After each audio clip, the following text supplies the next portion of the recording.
Hey everybody, it's Ed. Before we get started, I have two quick announcements. The first one, as usual, I want to thank some new podcast supporters, Bridget LaRock and Stefan Donk. Both Bridget and Stefan went to mountainprairie.com and they joined a very, very long list that you can actually see on the webpage of folks who have supported the podcast financially over the years. I really, really appreciate it. No pressure there at all. The podcast is free and always will be, but if you are so inclined, you can go to mountainprairie.com/support to learn more about that. And second, I want to thank my good friends at Ranchlands for supporting this episode. Most of the folks who listen to this podcast know about Ranchlands. They're a ranch management company that operates some of the West's most iconic large-scale ranches, including the nearly 90,000-acre Chico Basin Ranch here on the Front Range of Colorado, and the 50,000 acres of Potter Ranch on the western slope of Colorado's Sangre de Cristo Range. But calling Ranchlands a simple ranch management company is a pretty ridiculous understatement. They offer one-of-a-kind ranch vacations at the Chico and Zapata. They offer high-quality leather goods and apparel at Ranchlands Mercantile. And they have one of the best blogs in the American West, and they call it the Ranchlands Review. On top of all that, they're some of the West's foremost experts in conservation and holistic land stewardship. There's obviously tons of overlap between what I'm doing here at Mountain and Prairie and the important work that everyone at Ranchlands is doing. I consider them friends and collaborators, and I'm actually doing my strenuous life retreat at the Zapata Ranch this fall. I have the highest respect for everything Ranchlands does, so I'm honored to have them as a supporter of this episode. I'd encourage you to go to ranchlands.com to take a look at all of their offerings if you're not already familiar. And if I were you, I'd pay special attention to the early season deals at the Zapata Ranch and a special locals rate for Colorado and New Mexico residents. There are just a few spots left in several of this year's Zapata workshops, which sell out quickly every single year. You really are not going to find a better ranch vacation in a more stunning location than the Zapata. So I'd encourage you to go to ranchlands.com to learn more about all of their excellent offerings. There's a link to that in the episode notes. And please tell them that you heard it from me here on the Mountain Prairie Podcast. Thanks so much.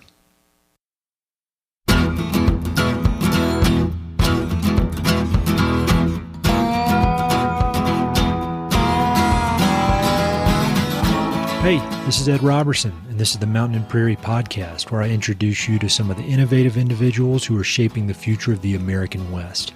I meet most of these people through my work in land conservation, or through my hobbies and interests that revolve around spending time up high in the mountains. My guests include ranchers, writers, entrepreneurs, conservationists, athletes, artists, adventurers, pretty much anyone who's doing important work, has an interesting story, and loves the American West. My guest today is Riddy Arman. Riddy is a singer-songwriter who lives in Montana's Mission Valley, a rural agricultural community in the northwestern corner of the state. Riddy's self-titled debut album was released in 2021 and has received praise from renowned institutions such as Rolling Stone, as well as from many highly respected fellow musicians, including Colter Wall. Riddy and her music are highly influenced by the wide-open spaces of Montana, and she brings a deep level of authenticity and emotion to all aspects of her craft, from the lyrics to the melodies to her live performances. Born and raised in Ohio, Riddy left home after high school and began a long, winding, and interesting journey that took her to North Carolina for a year of college, to New York City where she worked as a model, and on an extended hitchhiking and train hopping journey around the United States, just to name a few. She began writing and playing music in earnest while living on a rural farm in Virginia, and eventually moved to Montana, a place she had long felt drawn toward. After a lot of hard work, creative experimentation, and determination, Riddy has figured out how to cultivate a successful music career far from the hustle and bustle of Nashville and deeply connected to the Montana landscapes that she loves. Riddy and I connected earlier this week and had a fascinating conversation about everything from her winding career path to her current success in the music business. We started out talking about her childhood in Ohio and how she unexpectedly ended up in New York City working as a model. We talk about some of her craziest experiences from traveling around the United States and when and why she decided to get serious about music. She talks about her commitment to being authentic, how she manages to stay calm even when she's extremely nervous, and how she's managed to build such a successful music career so far away from Nashville. We talk about the value of quiet time, mindfulness, the importance of mentors, favorite books, and much more. Be sure to check out the episode notes for links to everything we discuss. This is a really great episode, and I hope you enjoy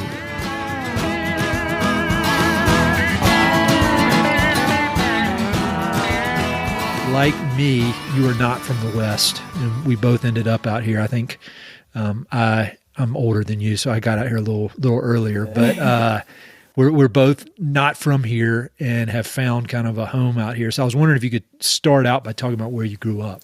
Yeah, of course. I grew up in Ohio, northwest Ohio, in the Great Lakes region, in a town called Maumee, Maumee. And there's also a river, the Maumee River runs right through it. So I grew up there. It was a super wonderful place to grow up. Sadly, what's happening to that place is all of the agriculture selling out to developers, and it's suburbanizing at an alarming rate. So going back is a bit odd. None of my family lives there anymore. My brother lives in Idaho now because he's an outdoorsman, and all of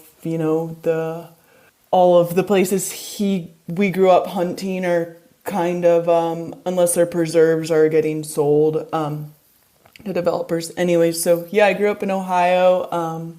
Then I left when I was 18 for college in North Carolina. Wait, where'd you go to college? I'm from North Carolina. Where'd you go? I went to Warren Wilson for 1 year. It's in Swannanoa. I was going for sustainable agriculture, but then I realized that I could probably just go start farming, that I didn't really think I needed a formal education for what it was I wanted. So then I dropped out, and that's when it all began. Wait, so before we get to that, I want to hear about that. Before we get to that,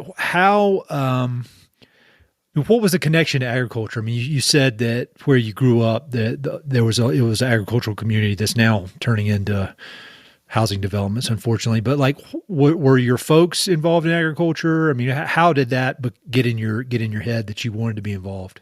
My folks were not involved in agriculture. My mom's side of the family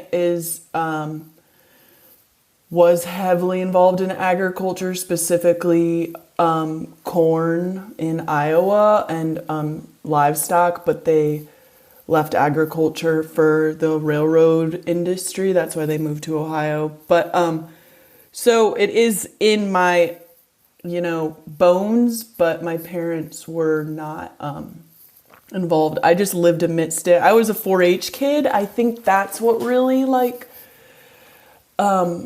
I kind of was a barn rat, and so I was around a bunch of kids that grew up in that, and my dad had some buddies that had horses and cows, so and I just always felt really, I think, connected to myself when I was hanging out in nature and hanging out with horses. So it was just something that made me feel whole. I'm not sure where this desire to grow food came from, but it's just a passion that naturally developed that I couldn't really quell, So I wish I knew. I mean, when I found out that my mom's side was so had been growing food, since they came from Ireland, pretty much, that maybe made some sense. Like, okay, well, I guess it's somewhere like within me, like through my past, but I don't know. And so when you decided to bail on college, I always have so much respect for people who had the guts to do that, because like, I know the way I grew up, like that was just I never even considered it. And I spent, personally, I wasted a lot of time in college just because I wasn't directed. I didn't really know what I wanted to be doing. And I would often think, like, if I went to college now, it'd be awesome. But at the time, it was just kind of going through the motions. So, I mean, what did your mom say when you said, I'm done with this? It was a terribly like shameful and it felt shameful and hard decision for me. Looking back, I think I experienced like a true depression during my freshman year of high school, and I had a lot of like unresolved grief that I think going away to college and kind of being alone and all of these new I guess places for my mind state to be like started setting in. So I was just struggling like being happy in school, and I think that pushed me to this thought process like there's got to be something else, there's got to be something else. My mom was really bummed, but you know, I think at that point she just didn't know what was she going to do, force me to be there and have me be miserable. I think that's where her mind went. She's finally stopped bringing the college thing up though, so it did last like a good decade plus.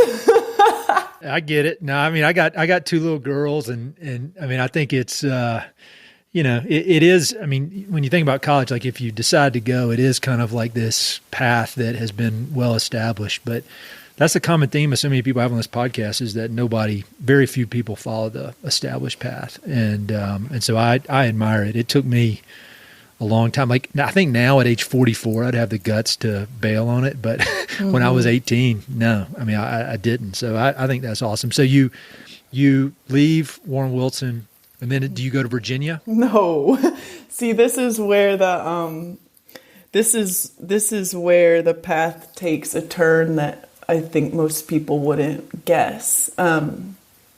So I was actually listening to Chris Douglas's podcast that you did with him, and I was like, huh, interesting. He and I have similar secret pasts. But anyways, so I moved to New York City.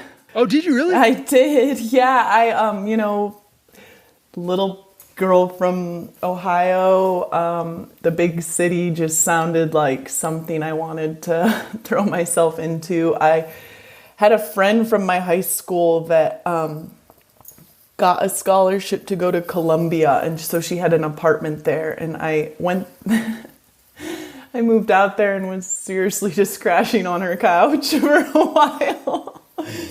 And that's awesome. Yeah, and then crossing the street one day, got discovered, I guess, to model. And so I did that for a little bit, and it definitely wasn't for me. But I did get to meet a lot of cool people in the art industry. And wait, so how'd you get discovered? Tell me how you got, because that sounds, again, I see everything now as I'm a father of two girls, and I think if some scumbag comes up to my daughter on the street and starts telling her she's good looking and he wants to take pictures of her, I'm ready to murder somebody. Yeah. And so yeah, it's definitely. How'd that work out? I was crossing the street, and I guess I was right by this Ford modeling agency, and this guy that worked there, he didn't seem sketchy, but I was so naive. So who knows, I might think differently now, but he did work for them, and he told me that I should go to a casting call the next week, and I did, and I got signed.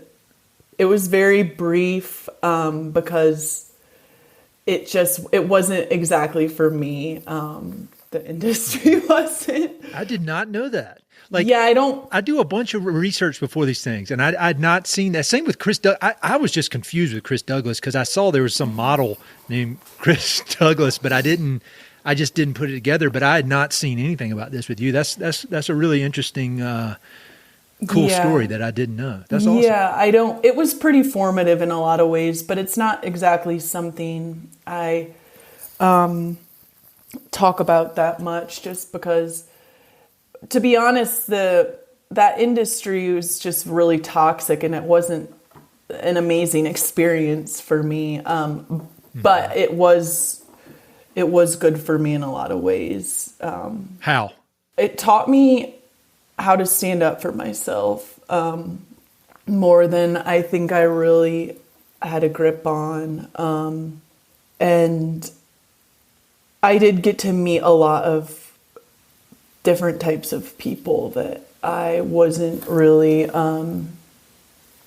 familiar with, being from a small town in Ohio. But and I met a lot of girls from like overseas, so that was cool. But I was like 19, I think. It was really a lifetime ago. That's cool. And so as you were doing that modeling, I mean, was music going on the, like in the background the whole time? Like was music a really big part of your life even as you were modeling, or how did that kind of weave in and out of your life? At that point, I actually thought I wanted to be an illustrator, and I was drawing a lot, and music has always been a really big part of my life in terms of being just a consumer and listener. I'm like a voracious music listener and constantly researching and, trying to find out what's just come out. And so back then, just listening a lot, but I wasn't, I had a guitar, but I think I left it at my mom's in Ohio. So I wasn't playing yet and writing, but I was writing poems and writing a lot, just nothing nothing I thought would turn into songs, I've got a question about that, about your writing process, but I'll save it. So what prompted you to say, all right, I'm done with New York. I gotta get out of here? I didn't know then, but I think the way I'll put it now is I don't do well in cities. I don't do well living on just a concrete pad. I need to be around a lot more natural earth, and I think the city honestly just pushed me out of it, more or less. I just didn't feel connected to anything. I didn't really know who I was or what I was doing. Granted, I was 19, and most, 19-year-olds are trying to figure all that out. But I went back to Asheville area where all my friends were still going to college. So I went back down there to kind of figure out what it was I wanted to do and just be in the Appalachian Mountains. I really love that part of the country. I do too. I got married in Nashville. Actually. Oh, you did? Yeah. I love it. I mean, I went to school in Winston-Salem, North Carolina, and so I went there for undergrad and grad, and I'd go to Asheville and like Brevard pretty much every weekend. Like if I wasn't going to visit my now wife, I spent like the Davidson River and Pisgah. I mean, I know that area. I love it. I mean, if we ever leave the West, which I don't think we will, but if we do, somewhere in that Asheville area, although I don't know if we can afford it now. Yeah. It's fancy now. Yeah, it is. I've always thought the same thing. All right, so you go there, you're hanging out, you're back to more of a nature, a natural environment, and then what happens? Then I start traveling. Then I have no money and just decide I'm going to just travel. I have a friend named Eva, and she wanted to do the same thing, so we went out, and I understand why my mom was so god-awful terrified at that time, but we were hitchhiking and like riding trains, and I was just out there searching for something. I'm not really sure. I mean, I still wanted to do agriculture, but there was something else that I was looking for within myself, I think. But I was running away from myself by traveling, just because I was young and I didn't really know, I guess, how to figure out what it was I really needed. So see, I'm just throwing all the curveballs at you right now. No, I love it. I mean, I love it because I think most people go through that kind of stuff. I mean, I think I did when you're 19, 20. I mean, you don't know what's going on. At least most people don't. But what I admire is that you had the guts to like go out on your own. And I mean, when you were a little kid, were you pretty independent? Like were you, did you ever were you kind of a troublemaker? You get in trouble or anything? Or were you just completely independent? Or how did, cause I was such a rule follower. And so I'm always curious how people know how to do their own thing. We were raised to be pretty independent, and we were raised on just 5 acres, but surrounding our house was all of this state park. So it was just for kids, that's unlimited places to go. And our parents weren't, helicopter parents. We were thrown outside. Sure, take some hammers and nails, go make a fort in the woods, whatever we wanted to do. We'd just be gone all day. I think that built a really strong sense of independence within me, and problem solving. But yeah, I would say that my dad, he passed away when I was in 8th grade, but I was kind of a troublemaker in school, but it was because what he thought I was just too smart and kind of just bored in school. And he was a fierce advocate for me when I was getting in trouble. Because it was mainly just talking out of turn. And yeah, I think I was just bored in the formal education system. It just has never worked for me. But it wasn't easy. I do think I attribute a lot of my ability to just forge my own path. I think my dad's death really lent itself to this. I was able to see through a new lens, and that's being life is too short, to put it kind of plainly. When you say it, it seems like people are like, yeah, of course. But I think being able to recognize that at a relatively young age and then adjust your life trajectory because of that, most people don't do that. So I really admire that. When you said you were searching for something during that time when you were traveling around and jumping on trains and all that kind of stuff. I mean, looking back, knowing where you are now in your career, what did you gain from that time? I mean, I know it's probably hard to be like, well, I was actually searching for this and I didn't, but when you think about that time, which was probably cool, but also I would imagine kind of unsettling at times. And, how did that inform who you are right now? I think there's a lot to stepping outside of one's comfort zone. And there's a lot to that saying, do one thing every day that scares you. I really do live by that, because I think my mind expands enormously, and my spirit and everything just by being put in situations that make me uncomfortable. And traveling like that was uncomfortable. I was putting myself out there with nothing.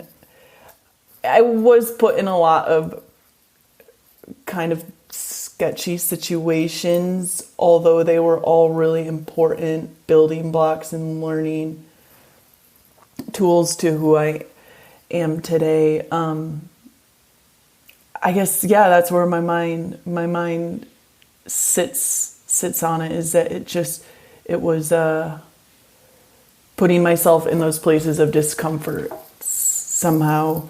I think just built my character in a way that maybe I don't even really understand yet. So, yeah. What was the sketchiest thing that happened to you during that time?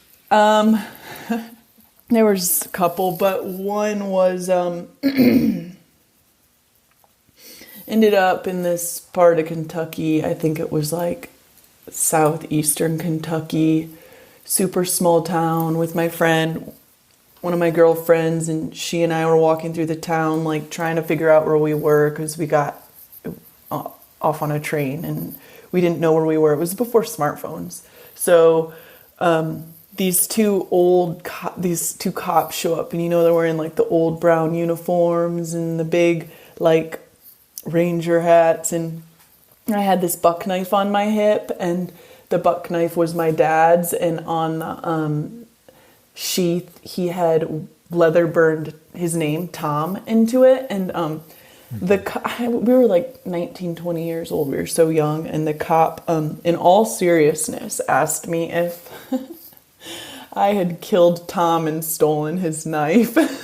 That's kind of a sign of respect, though. They're like, this girl's a badass. Man. Yeah, they were so scared of us. I just think they had never seen anything like, they had never seen two young girls, and we were like pretty disheveled. I mean, we had just been on a train and looked like we had crawled out of like a coal mine probably, and so I think we were just really, they were more scared of us than we were scared of them. But that wasn't necessarily dangerous. It was just it's kind of funny, but looking back, it was, I mean, we were pretty nervous. You're gonna send me to jail for killing my father that died of natural causes. Damn. You should write a book someday. Not now. You need to be focused on other stuff. But at some point, there's definitely a really interesting book. I just read a book by Sebastian Junger, the guy that wrote Perfect Storm. It's called Freedom.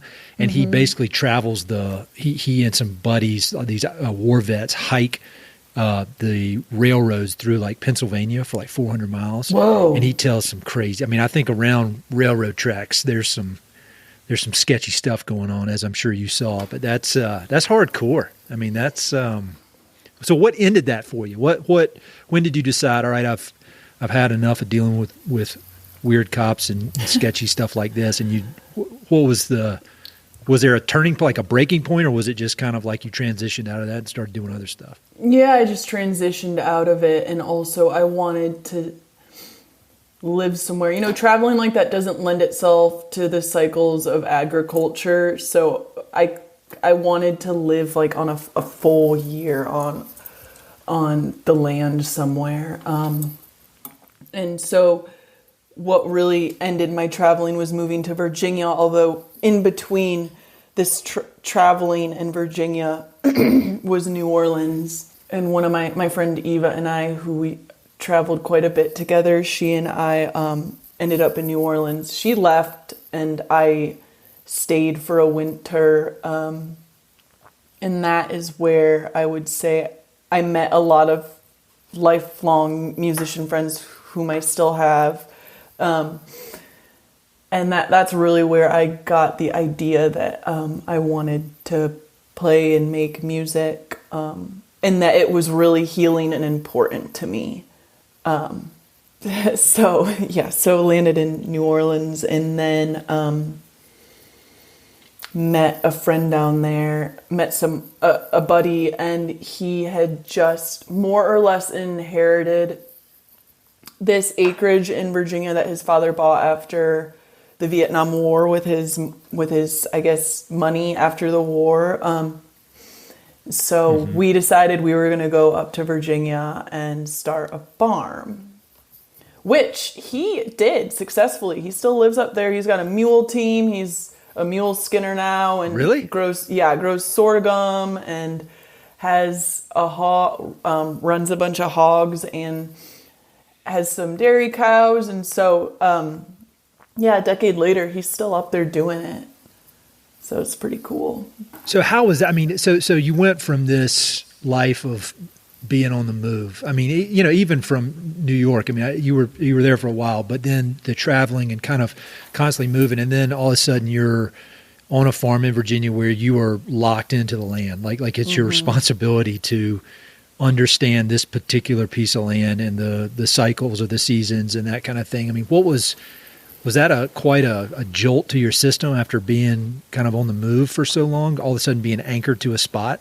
No, I think it was, there's this thing about healing where, there's this thing about healing, there's this thing about traveling where, although you're in constant movement, I think you're always, you know, in your head, things are going by, you're moving, but there is like this almost meditative like process happening, at least for me.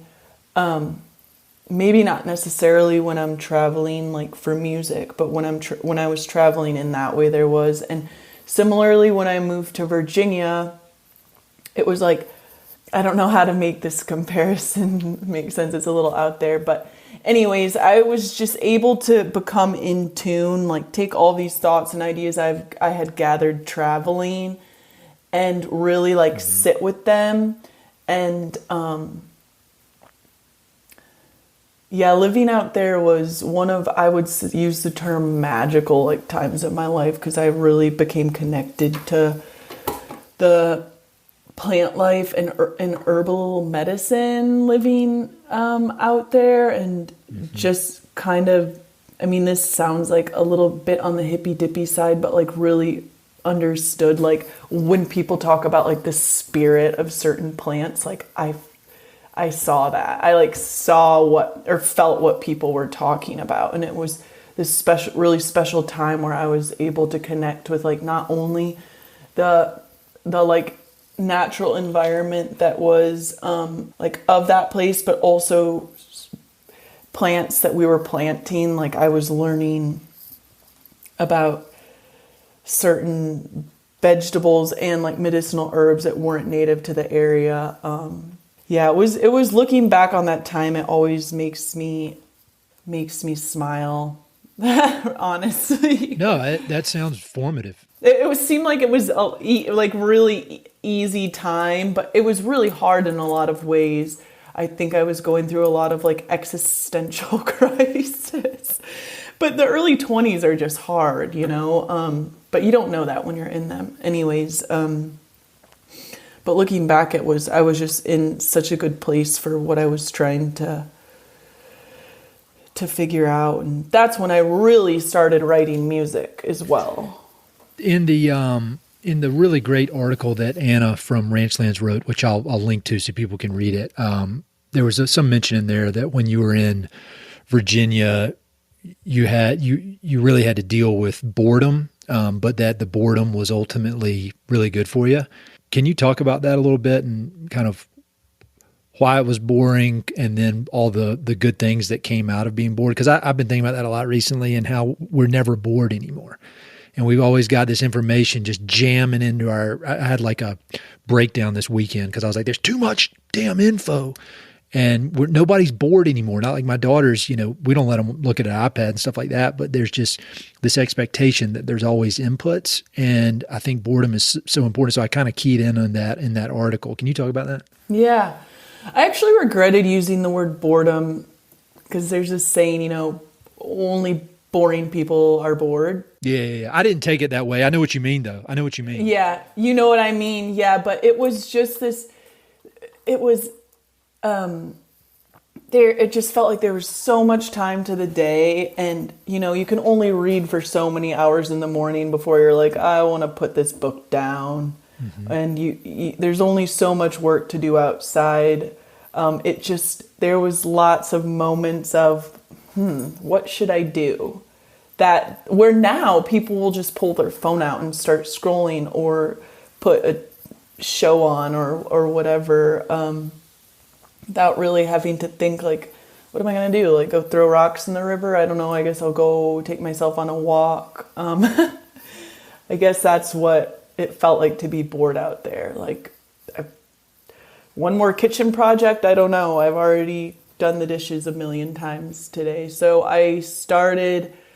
that's when I started filling my time with, writing and learning how to play the guitar, which I had dabbled in guitar before, but it was still like a pretty slow and painful process.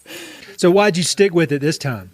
It felt really good to play. Mm-hmm. That's the only reason I have. Yeah, it just felt really calming and peaceful, and I think it does bring you into some type of a meditative state. And by that, I guess I mean it just, you're not thinking of anything else other than what you're doing on the guitar or singing. That's what music is for me. So I guess by definition, that would be meditative. Yeah, I think that's why it just felt really good. So it sounds like, correct me if I'm wrong here, but it sounds like you started by writing, and then the music kind of filled in, like you'd been writing poems, and you had been writing pretty extensively, and then the music kind of filled in. But like nowadays, when you write a song, this is just a song I have. I mean, a question I have for musicians in general: is it the melody or the music that drives it, or is it your writing and your thoughts that drive it, or maybe it's some combo? It's my writing and thoughts. And then I think through the emotion of the writing and the thoughts, the melody comes and sort of sets the scene. Mm-hmm. It always shifts though. Sometimes it really just depends, but that's mainly how it is. I'll think of an idea or something I think would be a good song, and I'll write about it and then pick the guitar up and start trying to sing it while playing. Although I am wanting to experiment with different ways of writing that are more maybe structured, although I don't know if that will, that might just change my sound and everything. Do you collaborate with other people like now? I mean, like when you're writing, it seems like, from what I can tell, like a lot of it is solo or kind of introspective. But like, do you get any energy from collaborating with other artists, or are you pretty internally driven for that kind of thing? I've never collaborated, but I want to. I really want to. I have a strong desire to collaborate. I just haven't made it happen. And one of my songs actually was a slight collaboration. Just the song title a friend kind of gave me, and it just acted like a writing prompt, and I found that really, really inspiring, and was able to write a song with like great quickness. And I'm not really a quick songwriter, I wouldn't say. So yeah. When did performing enter the picture? Like, when did you start? It's one thing to do this, with the door closed in your bedroom, write songs and come up with music. Yeah. I couldn't even do that. But then it's a different level when you get on stage or in front of even like one person, much less, 50, 100, whatever. And so what was that transition like?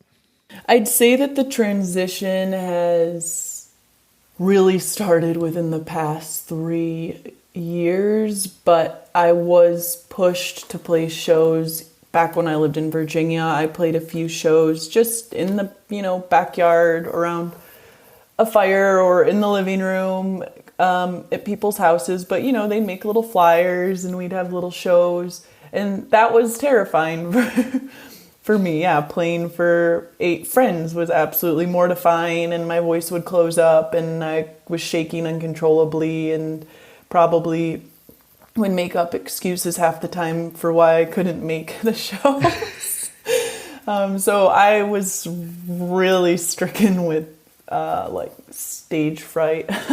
I think you'd be crazy if you weren't, I think that's normal for like a normal human being. I think there are some folks that get into music because they have a burning desire to be the middle of, or like center of attention. There are definitely those people that just want to be under the big lights. I am not, absolutely 1,000,000% not one of them, but I have been getting by. Do you get nervous now? Yeah, I do. Yeah, of course I get nervous. Yeah, it's just, mainly when I get nervous, it's because I'm in a negative thought pattern, and that is just thinking way too much about people's judgments of me. And so I've worked to get myself out of those thought patterns, and it's all like subsiding. But this past summer I got thrown on a stage at the under the Big Sky Festival, and my face was on 2 huge jumbotrons, and that was really one of those moments where I was mortified. I thought I was going to puke. My manager, Travis, was making jokes that I was going to puke on the Jumbotron. I definitely thought I was. But it, again, it was do one thing every day that scares you. And I had no option. I had to do this show, and I got through it. And now that really cracked that stage, and kind of being thrown into that situation. That was a big building block. Yeah. After you've been that nervous, it's hard when you've been to that level of intensity with nerves, after that, it's kind of hard to get there again. It's kind of like, all right, that's about as bad as it's ever going to be. Yeah. And you develop more like mental, I don't know if control's the right word, but I just know how to self-soothe in a way where I don't experience that intense nervousness, because this is a job now and I want to be good at it. So I really want to work through that nervousness, because it doesn't help the audience feel connected to me. I don't even feel connected to myself when I'm that nervous. It's like I fully almost disassociate from my body. It's not a fun place for anyone. So, yeah. It's weird. It's almost like, how they say like Native Americans up in Alaska have like 100 different words for snow. Yeah. And I feel like nervousness is this all encompassing word, but it may not really be accurate, because it seemed like I've talked to a lot of different people who perform in some way, and it's almost like they're not nervous. It's just this indication in their body that what they're getting ready to do is important, and it's important to them, and they're taking it seriously, and they don't want to mess it up. And it's not like you're scared all of a sudden you're going to forget how to sing or forget to play guitar. But it's just this idea like these people, you'd be crazy if you weren't like, these people are paying money to come here and see me. Like, it'd be odd if that didn't put some weight on your shoulders. How do you calm yourself down, or how do you soothe that? Are there specific things you do, or is it just, you've just naturally figured out how to do it? I think positive affirmations, deep breathing, closing my eyes, taking a moment to visualize myself. Everything my coaches in high school, I was a pretty serious volleyball player, and I look back to things this one coach taught us about performance anxiety, and I really have used a lot of those tools, just picturing myself playing, getting through with the show successfully, being proud of myself, and just taking a moment to close my eyes and take deep breaths. That has really helped me. I love it. Yeah. And that's the same kind of stuff I do. Yeah. I saw you're an athlete, so I'm sure that you go through the same things before a race. Or calling me an athlete, that's not, I told somebody I'm really, really good at not quitting. Well, that's the only thing I'm good at. Yeah, I think anybody could, like these races, it's not like you just pay money and they're like, yeah, we'll take your money. And then you go out there and suffer and throw up in the woods, and you're a weirdo. But no, I get it. I think the breathing is huge. I've really committed myself to breathing over the last few years. And I feel like a lot of people, go to alcohol or marijuana or whatever to calm down. And what I've found is that if you do a specific set of breathing exercises for 5 or 10 minutes, like it changes the chemistry in my brain. I can't speak to how it works for other people, but it's very, very, very, very powerful, I think. Yeah, absolutely. I completely agree. Yeah. And those substances do not help me. I think they make, cannabis, I don't dabble in, but alcohol, I've definitely used alcohol, and but it just doesn't, it makes me more anxious. I think it's not I want to be connected to everything that is going on within my body and mind, and that doesn't help. No, I'm with you. I mean, I quit drinking probably when I was like, I can't remember, like 30 or 31 or something. And now it's, I mean, I got no problem with people want to drink at all. None. But for me personally, I'm really into like mindfulness meditation stuff. It's very important to me. And I almost have this idea now, and this does not to sound judgmental at all, but like, I feel like alcohol is cheating because it like masks, I can't really see what's going on in my brain. And I want to always be fully aware of like what my brain is doing. And maybe that's some kind of tough guy macho thing, but it works for me. It works a lot better than drinking and feeling hungover, that kind of thing. So, yeah, absolutely. I don't know. I'm a big fan of the breathing. Yeah. I actually last night decided it's funny, want to get into breathing more. What's that crazy, the guy's breathing method and he like swims in Antarctica? Wim Hof. Yeah. Wim Hof. Yeah. Yeah. I was just writing something about this the other night. I was writing something, and I got really into Wim Hof, like really into it. And I kind of have a extreme personality, and I started doing Wim Hof so much, and then I did it. So I crossed the line.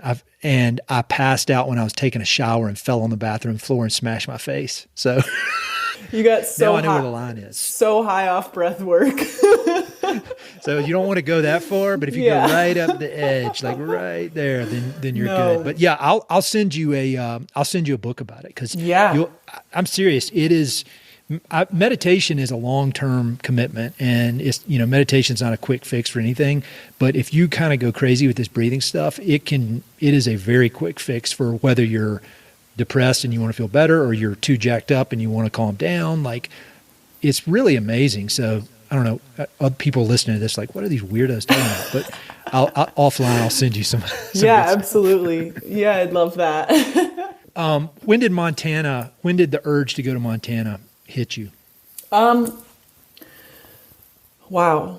Well, this sounds out there, but it's been on my mind since I was a kid. It was always it would just always pop in my head as somewhere. I think I knew I would live here when I was probably like 10. I was like, I'm going to live in Montana someday. I had never been here, but I have a bunch of family in Colorado.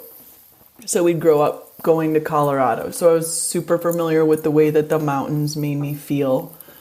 But fast forward a couple decades and I had my best friend, she moved out here. Her partner's from Billings, but they live in the Mission Valley out here, and she was pestering me. She moved out here, and I think it just resonated with her that she knew I needed to live here. And so she was pestering me, and before I knew it, I found myself at a serious crossroads where I was looking for kind of the next step in my life, and just feeling like, wasn't a midlife crisis, but just again feeling that kind of existential like place where I didn't know really who I was or what I was doing, and then all the puzzle pieces just started coming together, and I came out here. I got this gig, I guess, to babysit someone who is now a good friend's ranch, but I would call it more a small farm. And that was through a series of like many different people that all somehow knew each other. And it just started kind of, the doors just started opening, and it felt like the right path to move out here. And here I am in it. And I typically make it about a year or two living somewhere before I start feeling this like discomfort. I don't know if it's a discomfort within myself or just like what, but it always pushes me to kind of like move, find something else to do. But here I'm just content. I don't think I just nowhere else to be. What year did you move there? End of 2019. So it's pretty new for me. I wish I would have listened to my friend when she started trying to drag me out here, but it happened right at the right time. I guess, I just feel all this guilt, like so many folks are moving to Montana right now, and a lot of my friends from Montana are like so bummed about that. And I do experience like guilt that I'm one of those people, although I know I respect this place in a way that might be different from a lot of folks that are coming out here. No, I know that feeling because, North Carolina, I moved to Wyoming, and then now I'm in Colorado. And, when you see, my day job is in conservation, and when you see what all these people are doing in the resources, and I'm like, man, I'm one of those people, but maybe it's just like trying to make myself feel better. But I'm like, well, I think hopefully I'm making things a little bit better. And you definitely are. I mean, I feel like that again, I'm not a music expert by any means. I am a music appreciator, but I feel like the Montana landscape really fuels a lot of your creativity at this point, and a lot of your music. And I mean, I feel like it makes the world better as far as I'm concerned. So, not that you need my approval, but. Well, thanks for saying that. I do appreciate it a lot.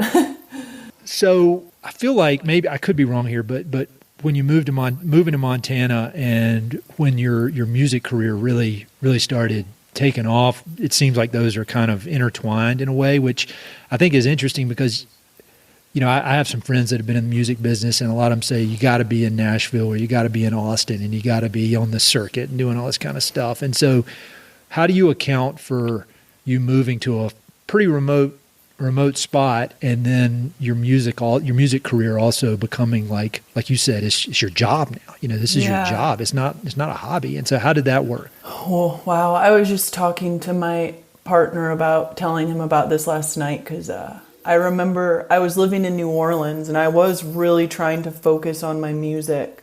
It was the first time I kind of wanted to push my hobby to maybe a career. And I went out to get pizza with my friend Chris Acker. He's a musician. I was going to break the news to him. I'm moving to Montana to pursue, my passion in agriculture. And he flat out told me, well, you can't do both. You can't do music and live in Montana. It just won't work. But whatever driving force within me pushed me to Montana. I think what happened was I'm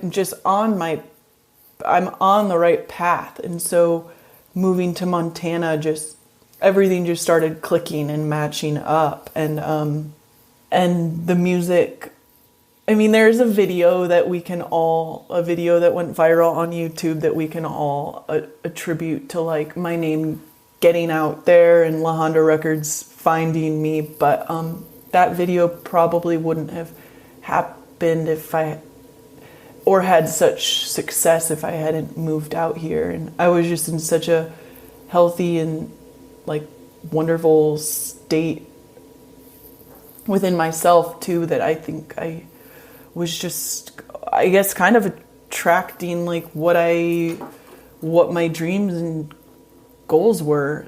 Really, I don't know how else to describe it, because I always thought you had to be in Nashville too, but I couldn't be a musician in Nashville. I would be so bummed. Well, it wouldn't be you, Right. I think what people see is you're so authentic, and I feel like your music, like even if you just read the lyrics, like it's very authentic, it's very personal, and it's not talking about chugging Coors Light on the truck tailgate and that kind of. It's not. It's not the Nashville kind of. It's you, and it would be I would think it would be very hard for you, who I'm looking at right now, to be in Nashville. That's not you. So I don't know. It's just cool that people are attracted, like that you were able to find this, that putting yourself out there like that also attracted all these like-minded people who connect with what you're doing. Yeah. It's really cool. I feel so thankful, and I'm so thankful for La Honda Records, because most record labels, I don't think would touch a musician that didn't live in Nashville. Although the industry is changing. It really is. But they would want me to be in Nashville because they could just push me, make more money off me playing shows in Nashville, and I'd be right there. But La Honda Records swooped me in, and they've been super supportive in my career living in Montana.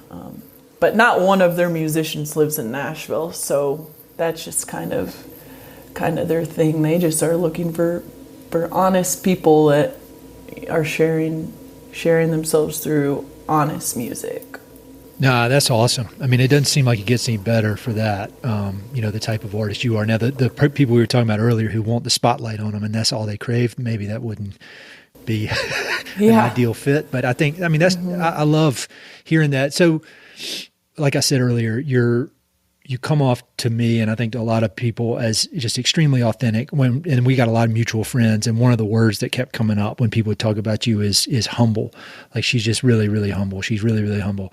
And so how is it putting yourself out there and being so open about, all these, I don't know, like you're just being very transparent about how your brain works and all this, pretty emotional stuff. Is it hard to be that authentic to now that all these hundreds of thousands of people are listening to this stuff that you're putting out there? Is it weird? Is it weird knowing that, like, I'm putting myself out there? I mean, how has that process been? I think ultimately it's easiest to just be oneself, and it's easiest for me to just be open about who I am and how my brain works, as opposed to, I've spent my whole life like trying to take my walls down, and I don't really want to put them up. I mean, I think I might have to in a certain sense if I do gain like more of a following, I suppose, but I really enjoy living life being like as open to possibility and other humans and open to like what is going on with inside me, and that's just like transparency and vulnerability and it's a tricky thing in this industry because it's like typically people like me are taken advantage of, to be honest. And I mean, like a lot of the way I am would be looked at as naivete, but it's not. I just think I'm at peace with who I am, and I never want to have that like big business sharky thing about me. That's just, it's not me. I have people do that. They can do that for me. Yeah. That can be hired out. When you think about, artists that you admire, both just straight up artistically or people that have navigated, say, the music business in a way that you connect with, that is, they stay true to their self, but have done well in the business as well. Like who are some artists that come to mind that you admire, that you think, all right, I like the way they do things? I really admire Gillian Welch in all aspects, and David Rawlings. I mean, she did go to school for music and probably took like music business classes as well. But I find her to be, I don't know her personally, but she just comes across as so humble as well. And she doesn't have this kind of gross like corporate thing about her. She's just does what she wants, puts her image in all of her art and all of her, everything's just the way she wants it, but she's still like very successful. And I think that's just because she's always been herself and she hasn't strayed from that. And that's important. It's hard. It's easier said than done, but I guess one day at a time. Yeah. I mean, it seems like if you're going to stay true to yourself and stay true to your art, that is not the normal way of doing things. Like that requires a lot of effort. Like I love the Avett brothers. They're from North Carolina, and I feel like they're true artists. Like they haven't I imagine there've been plenty of forks in the road where they could have gone and quote sold out or whatever and just changed their whole, gone completely mainstream. And yet for 20, 25 years, they've just been staying true to themselves. And it's almost like it takes longer, but the loyalty is so much stronger with the people who admire them. And so it's a long game you're playing, but obviously not that I'm a pro, but it's inspiring for me to see, because I think all these things you're saying can be applied to any creative project or any creative endeavor, whether it's writing or, just you got to stay true to yourself, and you can only be yourself. You're a lot wiser than me. I'm 44 and I'm just now figuring that out. So yeah, well, I'm always shocked at the kids these days, how much they just come out smart. I don't understand it. Like they're all just so enlightened. I'm sure your daughters are. I'm sure you see it in your daughters. Yes. It's scary how smart they are. It's pretty cool. Yeah, it's very scary. They're saying things, talking about things I didn't figure out until I was still trying to figure out, and there's teenagers that just get it. It's pretty cool. So that gives me hope.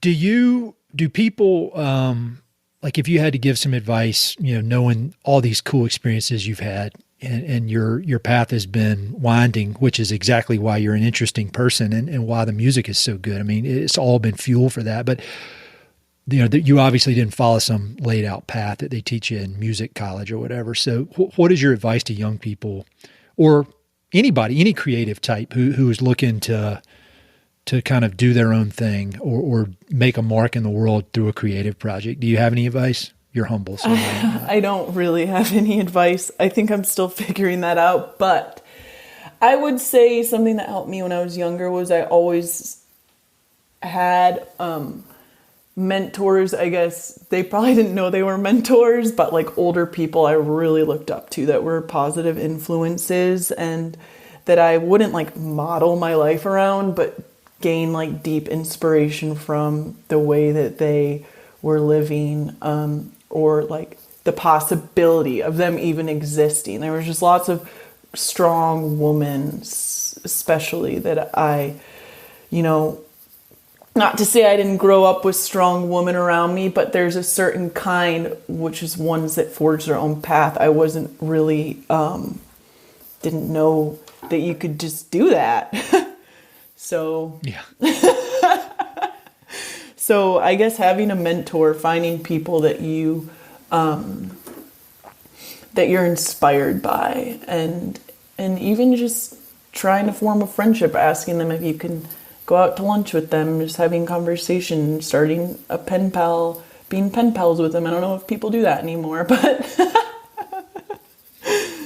that would be my advice. I think that's great advice. In some ways, that's one of the reasons I started this podcast, is because I think about myself when I was 22, 23, and I kind of had this urge to go do something outside of North Carolina, but I didn't know anybody really that had done it, or at least didn't know anybody that I respected that had done it. And so I hope by having these conversations with cool people like you, there's somebody like me sitting in North Carolina and they're like, if she can do it, I can do it. Let me do it. And so you're doing it right now, whether you know it or not. You're providing an example for people. And it could be 23-year-olds, it could be 65-year-olds, but I get these emails all day from people. So that's awesome. Last question for you. I don't know how much you like reading, but what are some of your favorite books that have, I always ask people about books. So what are some books that have played a important role in your kind of formation as a very interesting human being? The book that's coming to mind first is The Tao of Equus by Linda Kohanov, and I discovered it within like the past 5 years probably, but she writes about the, I guess, sentience of horses.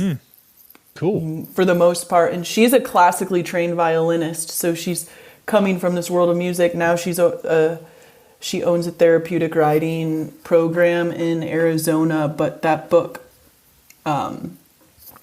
changed my life. It was just one of those books that changed me somehow, Nice. There's a lot popping into my head, but I'm trying to think of one that has affected. I like reading poetry, and Rainier Maria Rilke. Rilke has been a poet that I always go back to. Like when I'm getting back into a place of writing, I will just read Rilke poems. I guess that's right now. I'm kind of on a in wintertime I get pretty introspective, so I'm on a bit of a like self-help book kick. But I go on those kicks. Yeah, books about psychology and whatnot. No, those are great. It's rare that normally when people list off books, I've at least heard of some of them, but these are all new. And I know that there are a lot of people that listen to this podcast that are obsessed with horses. So that first one is awesome. I'll have links to those in the notes so people can click through. But man, this was really awesome. I knew this was going. I wouldn't have wanted to talk to you if I didn't think it was going to be really, really interesting. But so much like all this cool stuff, and you're just you are extremely humble. You're obviously extremely talented, but you work very, very hard at it, and it's really inspiring. I'm obsessed. My wife is one of the biggest badasses I know, but I'm also obsessed with finding just these really cool, interesting women who have forged their own path. You can tell by the way I talk, I'm always thinking about my daughters. And so I love it. I love talking with you. It helps me out, and I just keep up the great work, and, hopefully we can talk again. Yeah. Thanks so much, Ed. Yeah. Thanks for your persistence as well. I need to be tracked down sometimes.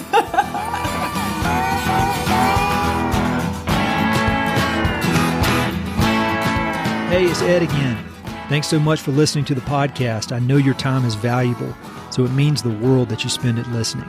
If you want to support the podcast and help it to continue to spread and grow, there are a few ways you can help. Number one, pass it along to a friend or share it on social media. Word of mouth recommendations are the most powerful way for ideas to spread, so I'd love it if you could share the podcast with a few pals who might enjoy it. Number two, you go to Apple Podcasts and give it a 5-star review. Good reviews encourage the Apple overlords to suggest the podcast to others. So there's a link in the notes if you'd be so kind as to give it 5 stars. Number 3, you can support the podcast financially via Patreon, and there are exclusive benefits for those who do, including a monthly behind-the-scenes newsletter, Mountain and Prairie stickers, live and recorded video chats with podcast guests, and much more. Number 4, I've also got 2 emails that I send out. The first is my weekly email called Good News from the American West, which I send out every Wednesday. It's only positive news, something we can all use a little more of these days. And my other email is my bi-monthly book recommendations email. One email every other month with 5, 6, 7, or 8 books that I've recently read and highly recommend. The thousands of people on both of these lists will vouch for me. No spam or other funny business. And number 5, finally, check out my online store for Mountain and Prairie stickers, shirts, and coffee mugs. I've got some really cool designs from Western artists with more on the way. So head to mountainandprairie.com/shop to check it all out. I'd love to connect with you. I'm on Instagram and LinkedIn, so look me up on either of those platforms by my name or through the links on my website. All right, that's it. Thanks so much for your support.